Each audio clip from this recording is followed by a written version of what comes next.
Maergzjiran-Shaitanic purity and supremacy. Out of all of the mandates Eric made up over the years that triggered various departures of the Cabal membership, this is perhaps the one that drove away the greatest number of experienced members. That is, those of us who came to the Cabal already well-versed in the occult, who can see when someone is stretching the bounds of credibility, making questionable claims, indulging in alternative facts.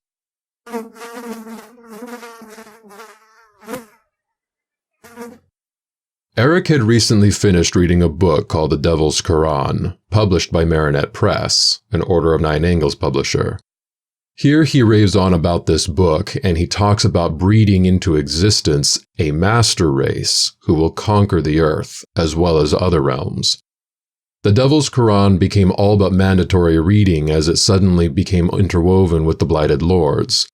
Apparently now, Shaitan created the Blighted Lords, which was never mentioned before in the previous 5 years of published material. But many of us question the Muslim overtones of this sudden new direction.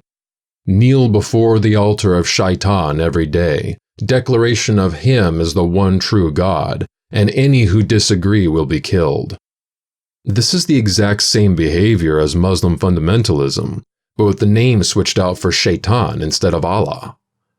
The 4 spirits that Eric quotes are supposedly from his gnosis, but this is actually a power move against Siva, or Peter.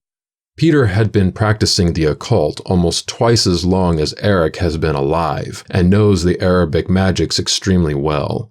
Privately, he told Eric that the Devil's Quran was a fake occult text. Eric got upset and wrote this mandate. These quote-unquote gnosis entries are a lead-up to the last paragraph, where Eric prohibits working with anything other than what he approves of, under threat of apostasy and being hunted by reavers, and their soul will be torn apart by the blade of Immortakoth. Therefore, as the mandate charges us, we must immediately turn away from all other faiths, pantheons, and outer spirits not entirely submissive to Shaitan.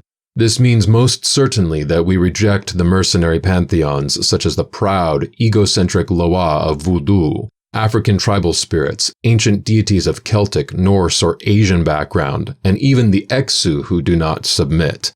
And it must be done immediately. It has been mandated by Shaitan and Chernobog alike, and it must be adhered to. This article was essentially an elaborate way to get rid of Shiva for questioning Somnus's mandate to follow the Devil's Quran, as everyone knew that Shiva worked with the Vodou Loa, the Celtic deities, the Norse pantheon, numerous Asian deities, most especially Kali, and the Exu. For 5 years, this was not a problem. Now suddenly it is. It was obvious Eric was setting up Peter for apostasy while simultaneously reinforcing the notion that Eric is the supreme intermediary, who is to be obeyed at all times, regardless of his erratic moods and how easily he is influenced by a single book. A link to this page is down in the description. I had enough of these Arabic books because one of the things I've done over many years are the Arabic magics. And I know when you go over there, they're always selling you books that they say is ancient. People are making them all the time. If you get to know the magic, you know which ones are fake and which ones are real, and that was fake.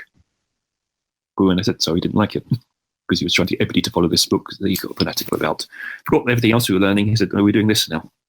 So as a weird period change, with no experience of what it really was, so no discrimination, expected everybody else to do the same thing, while setting us up as grandmaster and said to everybody they've got to obey.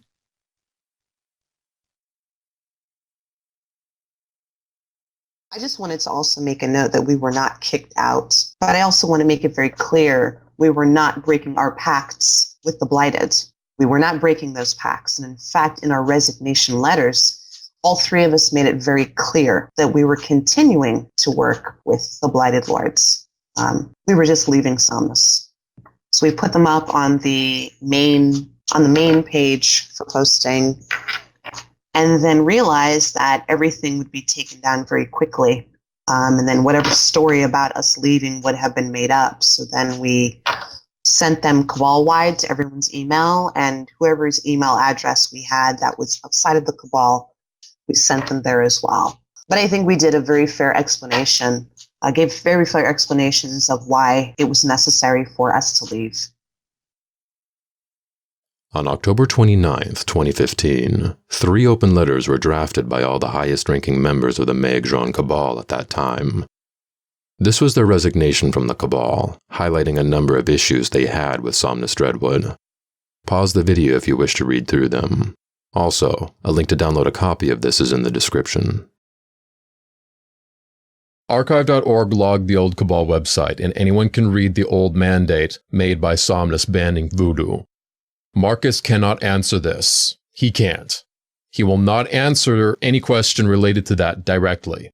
He'll just say that I'm taking things out of context, or that I'm cherry picking, or just avoid the question altogether, or attack my person. That's it. He'll just deflect. He can't answer.